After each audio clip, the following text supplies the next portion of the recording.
हाँ, टॉपर बच्चों को कॉल करिए। अरे भैया जहरीले हैं, मैं बता रहा हूं। कुछ बच्चे भाई साहब बीच बीच में जब हमारे इवेंट्स होते हैं मिलने जाता हूं, ठीक है, तो कुछ बच्चे भाई साहब, हमारे आजकल के बच्चों के अंदर एक खास बात है, दे नो व्हाट टू से टू गेट वायरल, ठीक है। ये चीज मैं एनालाइज कर चुका हूं, ठीक है। जो भाई साहब बच्चों के अंदर ऐसा दर्द निकल के आता, अभी मैं जो अभी हमारा रिजल्ट सेलिब्रेशन था उस समय, ठीक है, तो एक बच्चा तब से ना नीचे से कह रहा था सर सर, और भाई साहब ऐसी शक्ल थी उसकी, ठीक है, ऐसी शक्ल थी। अब मैं मजाक नहीं बना रहा, ये रियलिटी है।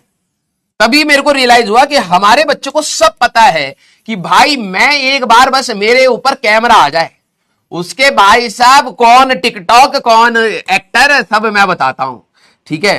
ये उसकी शक्ल थी, ऐसी आंखें, ठीक है।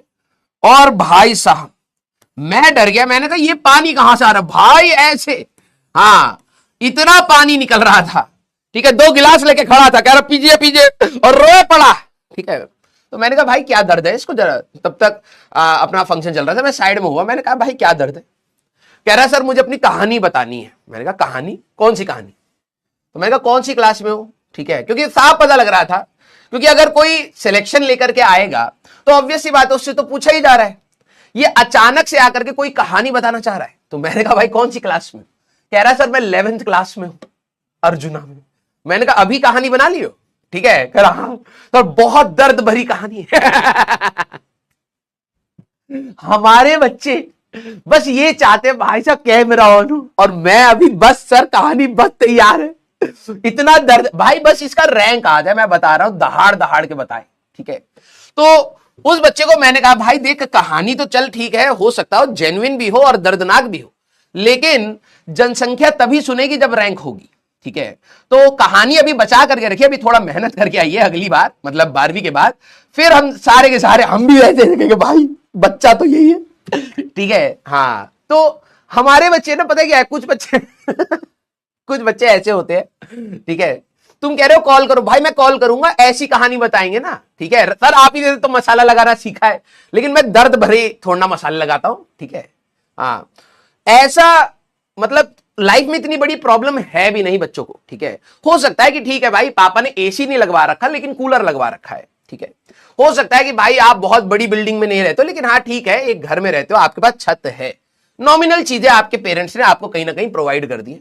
लेकिन ईमानदारी से आप लोग एक बार बताइएगा कि कितने बच्चे, आपको विद्या का समय, वरना आपका जेई मेंस और जेई एडवांस और बोर्ड्स का तीनों पेपर में आपको भगवान भाई साहब ऐसा लाठी मारेगा, देखना ऊपर की लाठी जब पड़ती है भाई साहब पीठ पूरी लाल ही रहती है।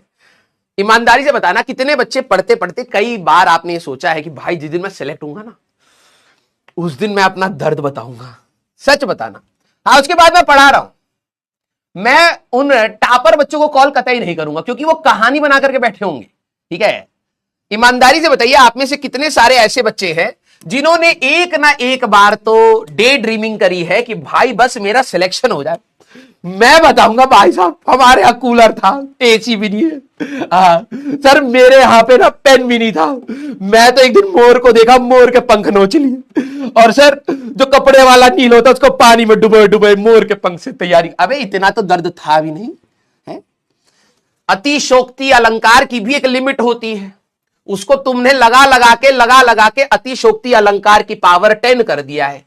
कहां से मोर आ रहा है आजकल की दुनिया में, और तुम पंख निकाल करके कपड़े धोने वाले नील में डुबो डुबो करके अपनी सियाही बना बना के सवाल लपड़ मारू ऐसे, ठीक है। तो बेटा हाँ, सिलेक्शन सारे के सारे कहानी बना रहे हैं, बाद में नॉस्टैल्जिया फील करना है ना सर, गधे इंसान, ठीक है। यस, हाँ, अरे मैं जानता हूं जिन्होंने नहीं बनाई है उन्होंने एक बार ये जरूर सोचा भाई बस एक दिन मेरा जिस दिन सिलेक्शन होगा ना फिर देखना तुम, मैं अपने स्कूल में आऊंगा और मॉर्निंग प्रेयर में मेरा प्रिंसिपल जब मुझे बुलाएगा, बेटा अब बताओ इन सारे गधे जो ये लाइन से खड़े हैं इनको लाइफ में करना क्या चाहिए, तब मैं अपनी स्पीच दूंगा। वैसे अभी 10 लोगों के सामने खड़ा कर दे भाई साहब, आगे से गीला पीछे से पीला हो जाए, कुछ आवाज ना निकले, लेकिन भाई साहब बैठे बैठे कुर्सी पर ऐठन आ रखी है पूरे शरीर में, जिस दिन सिलेक्शन होगा ना भाई साहब उस दिन देखना मैं अपने भाई साहब स्कूल की असेंबली में जाकर के सबसे पहले स्पीच दूंगा। नेता बन रहे हैं बैठे बैठे, हाँ गधे कहेंगे। हाँ भाई तुम लोगों को मैं बहुत पहले, तुम्हारे जैसे बहुत पहले से लोगों को डील करता आ रहा हूं, तो मैं बहुत अच्छी तरीके से जानता हूं तुम्हें, ठीक है। हाँ आइए।